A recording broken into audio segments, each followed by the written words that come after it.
ঢালিউডের জনপ্রিয় অভিনেতা দেব, তার জনপ্রিয়তা রয়েছে বাংলাদেশেও। শুভশ্রীর সাথে দেবের বিচ্ছেদের পর ব্যক্তিগত জীবন নিয়ে নানা সময় আলোচনায় এসেছেন দেব, কিন্তু এইবার বেরিয়ে এসেছে চাঞ্চল্যকর তথ্য।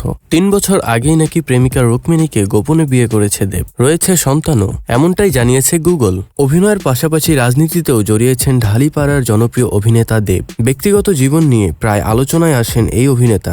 দীর্ঘদিন ধরে দেব আর রুক্মিণীর প্রেম নিয়ে নেট দুনিয়ায় চর্চা হচ্ছে যে কবে বিয়ের পিঁড়িতে বসবেন তারা। ইতোমধ্যে এই জুটি অনেক দর্শকপ্রিয় ছবি উপহার দিয়েছেন। জুটি হয়ে সিনেমায় অভিনয়ের কারণে তাদের প্রেম আরও গভীর হয়েছে। তারা কখনো পারস্পরিক সম্পর্ক নিয়ে অস্বীকারও করেননি। প্রেমের গভীরে ডুবে থাকা পাগলু খ্যাত দেবের বিয়ের খবর প্রকাশ্যে আসতেই নড়ে বসলেন ঢালিউড ইন্ডাস্ট্রি। তিনিও কি সাকিব খানের মতো আবার গোপনে বিয়ে করলেন নাকি? তাহলে চলুন গোটা ব্যাপারটা জেনে আসা যাক। ভারতে চলমান লোকসভা নির্বাচন প্রচারণা শেষ।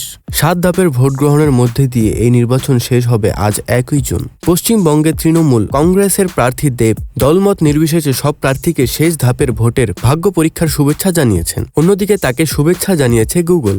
গুগলকে প্রশ্ন করা হয় দেবের স্ত্রীকে।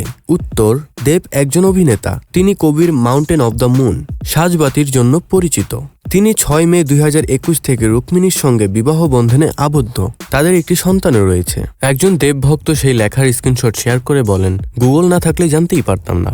দীর্ঘদিন ধরেই প্রেম সম্পর্কে আবদ্ধ দেব রুক্মিণী। প্রায় 1 দশক পুরনো প্রেম এই জুটির। দেবের হাত ধরেই রূপলী দুনিয়ার আগমন সুপার মডেল রুক্মিণীর। রুক্মিণীকে বিয়ের প্রসঙ্গে এক সাক্ষাৎকারে দেব বলেছিলেন, এখন তো বিয়ে হওয়ার চেয়ে ভাঙ্গে বেশি। এই সময় ভালো থাকা, সুস্থ সম্পর্কে থাকাই আসল। আমি আর রুক্মিণী ভালো আছি। দেব রুক্মিণীর সম্পর্কে পূর্ণ সমর্থন রয়েছে দুই পরিবারেরই। নিজেদের মতো করে সময় কাটাচ্ছেন তারা।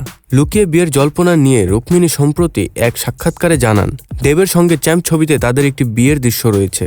এই দৃশ্য থেকে শুরু হয়েছে গুজব। দেবের সঙ্গে সহবাস করেন না, এটাও খোলাসা করেছেন নায়িকা। তবে লিভ ইনে আপত্তিও নেই তার। রুক্মিণীর কথা, আমি আমার মা বাবার খুব ভালো সম্পর্ক দেখেছি। আমার বাবাকে শেষ দিন অবধি মাকে চুমু খেতে দেখেছি। তবে আরেক দিক থেকে আমি আমার চেনা অনেককেই বলতে শুনেছি, এই মানুষটাকে আগে থেকে চিনলে বিয়ে করতাম না। কোথাও না কোথাও আমি মনে করি একটা মানুষের সঙ্গে সম্পর্কে থাকা আর সেই মানুষটার সঙ্গে এক ঘরে থাকার মধ্যে অনেক পার্থক্য রয়েছে। তোমার যদি মনে হয় তুমি লিভ ইনে করে মানুষটাকে আরো ভালো করে চিনতে পারবে, তাহলে তাই করো। কে কি বলল ভেবে লাভ নেই। যদি পরিবার পাশে থাকে, তোমার সিদ্ধান্ত নিতে সুবিধা হবে, তাই করো। কারণ আমাদের সমাজে 10 বছরের সম্পর্ক ভাঙ্গাকে সাধারণ চোখে দেখা হয়, আর 10 মাসের বিয়ে ভাঙ্গাও বিশাল একটা ব্যাপার, বিশেষ করে মেয়েদের ক্ষেত্রে। তাই নিজের যেটা ভালো মনে হয় সেটাই করা দরকার। যাবো আমরা নিরুদ্দেশে, মন বলেছে এবার তুই এলে যাবো আমরা নিরুদ্দেশে। তোর জন্য যত পাগলামি, চল হাওয়ায় যায় ভেসে।